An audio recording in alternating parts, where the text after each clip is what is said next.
Hey, my legion, how y'all doing today? I wanted to do a beef jerky review and also a movie review from a movie I saw. I'm going to record this on Sunday. A classic film I saw last night, a Turner Classic Movies, the 1933 version of The Invisible Man. I'll do that at the end of this food review. And I'm here to review finding something from Ballpark. I knew Ballpark has jerky for the longest time. I was never able to find it, like at Walmart and stuff like that. I was able to find their stuff in the frozen food section for like their hamburger patties, which were kind of expensive, but most of them tasted pretty good. And I actually found this at SMJ International Warehouse, the discount warehouse in Girard. And this Ballpark's barbecue beef jerky flame grilled. And this was originally, they had the original price on it. Pretty expensive at, you can see it, at $6.99, but it was reduced at SMJ to $2.50, which is better, much better. And like I said, I've never been able to find these before. It said flame grilled beef jerky, which I've never had. It said rules were made to be broke on there, and it, like I said, barbecue season and smoke flavor added. And on the bag it has a few things. It says high in protein, gluten free, no preservatives, 55% less sodium than USDA data for beef jerky. Sodium content has been reduced. Says no added MSG except for the naturally occurring in the soy sauce and autolyzed yeast and extract, and made with lean cuts of pork. So let's go ahead and try this out. Pretty cool. I don't know. I look in the snack section. I don't see it anywhere for the beef jerky for the Ballpark at Walmart. I assume it's really expensive at Walmart because, like I said, their freezer items are around $7 or something like that. I think last time I looked, like for like 4 patties or something like that, which is kind of pricey. But I spent some too much at that other place too. Let me get just didn't open right. Sometimes you don't always. I'm gonna get a pair of scissors. Sometimes these don't always tear correctly.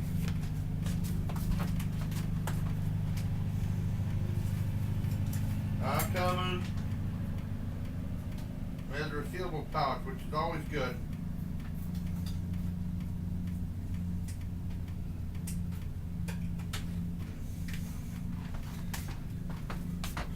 Yeah, well, shout out to my sister, and I saw my sister for a little bit, and we did a little bit of shopping together, and then John walked with the Dan Stevens. We did some stuff Saturday, including go to the movies, and ate and did some shopping together, which was pretty cool too. And I opened it up. It smelled really good, and you definitely smell the barbecue flavor. They look like they're thicker cut. Pull one out and try it out. Like I said, I've never had this before. You got a thick cut right there. Hopefully it's pretty good.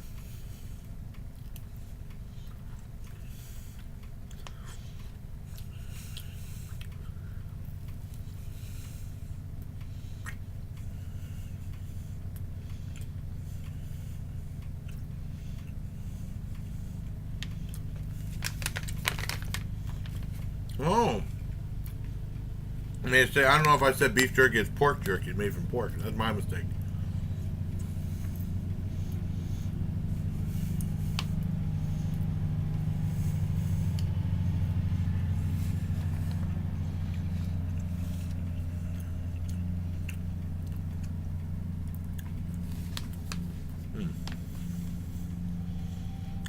This is decent quality pork.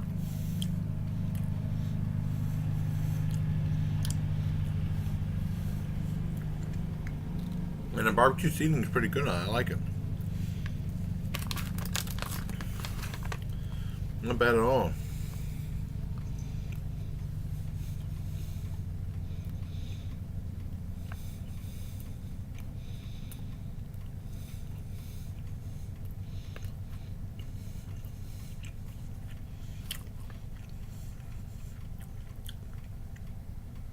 As far as ratings go, as far as being able to finally find and do a review on it, that gets a 10 out of 10. The beef jerky itself,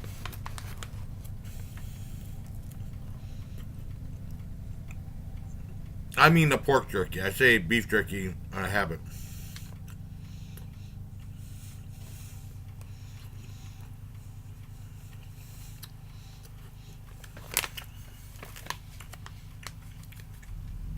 The pork jerky itself gets a 9.5 out of 10. And if you're able to find a reduced price, definitely go for it, because $7 is kind of up there. For a 2.85 ounce bag.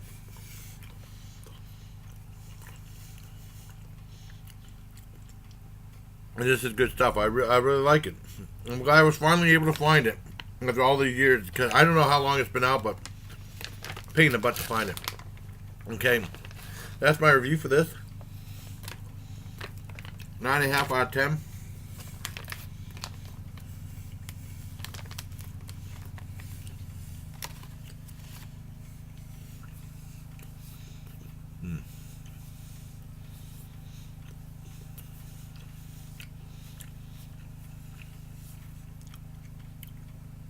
I would like to talk to all of you about a movie I saw Saturday night. Now, on 2:15, usually, that's usually the spot for, like, the underground. I don't consider this like an underground movie, you know, when they have the more unusual films, but definitely a great classic. James Whale directed it. 1933, The Invisible Man, with Claude Rains. Now, whenever they think of, you think of the classic Universal monster movies, you usually get the top three. You get Dracula, Frankenstein, and the Wolfman, and then the Mummy, and that's usually what most people think of. I know most people kind of forget about the Invisible Man, which is like a mad scientist story. And in some ways, he's kind of scarier than some of the other monsters. Well, in some ways because you can't see him, and when he's bandaged up, he's real scary. And then they have the thing where he, you know, takes off the nose and takes out. I mean, I could just imagine how audiences reacted to it back in the 30s. They probably were freaking out. They had really good special effects as far as the invisibility goes. I think that they've been trying to do like Invisible Man type movies for a while, and it's. I mean, there's been some ones I really liked. And they did some spin-offs, like they did the Invisible Woman universe, which was really funny. I think Vincent Price did Son of the Invisible Man, I think, which I don't remember that well. I don't remember if I liked it or not. And then they did some more modern ones. John Carpenter did Memoirs of the Invisible Man, which I liked, but was a failure to box office and with critics too. And then I remember Hollow Man with Kevin Bacon, which I really liked. But there really hasn't been too many Invisible Man type movies in a while. I don't know if Universal's going to remake that, like they kind of keep trying to reboot The Mummy. But the Invisible Man, as far as I'm concerned, is just as good, if not better, than the other classic Universal monster movies. And like I said, it starts off when it's in this tavern. You know, and then, you know, he comes in, it's really cold out, and he's all bandaged up, and the guys in there are all just a bunch of drunks. And he goes and asks for a room, and they give him a room, but all the guys are like, all the people in the tavern are really kind of stunned by him. And then you see he must be in there for a while, and he said he doesn't want to be interrupted at all, and then she forgets the mustard, and he has a reveal with, like, he took part of the bandage off and like this, hiding his face. And then eventually, a little further in the movie's only like 72 minutes, and it tells the story very well, and it's very fast-paced. You know, eventually they want him out, and then you start seeing his more violent side and stuff like that, because he hadn't been paying him and stuff. And then, you know, the cops, he starts taking out, his laugh is real maniacal. And there's also funny parts there. Now, he does some really crazy stuff, freaking people out. That's kind of funny. I mean, but it's a really great entertainment. I don't want to give away a lot. And they talk about, like, the people who care about him. And he was experimenting with this one thing that would turn you a bit and also make you crazy. And that's why he was going the way he was. I mean, it's a very good film. I don't want to give away too much, but I mean, I think they did a great job. The special effects are fantastic. And then for 1933, I mean, I just imagine the scenes where, like, he was taking off his bandages and you see, like, parts of it. And then I remember the cop said, he's all eaten away. Like that. They were probably freaking out. But I liked the movie. It's full on 10 out of 10. I remember seeing it as a kid a couple of times on the Late Great Horror Show. That might have been the last time I've seen it. I haven't seen it in a long time. I don't know if I saw it in the 90s or not. But it's definitely one of the best of the Universal Monster movies. So I highly recommend it. If you haven't seen The Invisible Man with Claude Rains. So I hope you like this video of a snack review and also a movie review. And check out Baby Driver. Baby Driver is cool too.